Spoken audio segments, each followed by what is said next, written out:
এক গ্রামে বাস করত একটি নিরীহ ছেলে, নাম ছিল তার সুরেশ। সে জমিদারের কাছ থেকে টাকা ধার নিয়েছিল। অতঃপর সুরেশ, এখানে বসে আছিস? তোকে আমি খুঁজতেছি। টাকা পয়সা নিয়ে আসলি আমার কাছ থেকে, আর দেখা করিস না কেন বলতো দেখি।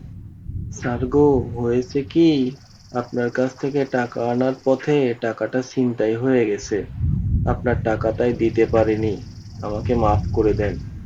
শোন বাপু সুরেশ, এত কিছু বুঝি না। আমার কাছ থেকে টাকা নিয়েছিস, যেভাবে পারিস আমার টাকা পরিশোধ করবি, না হলে কিন্তু তোর ঘর বাড়ি সব আমি বিক্রি করে টাকা নিয়ে নিব।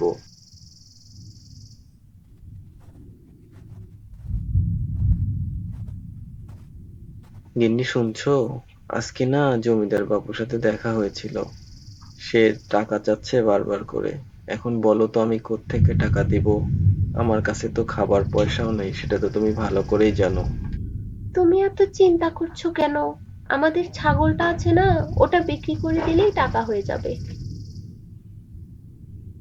অতঃপর সুরেশ ছাগল বিক্রি করে জমিদারের টাকা পরিশোধ করে দেয় এবং সুখে শান্তিতে বসবাস করতে থাকে।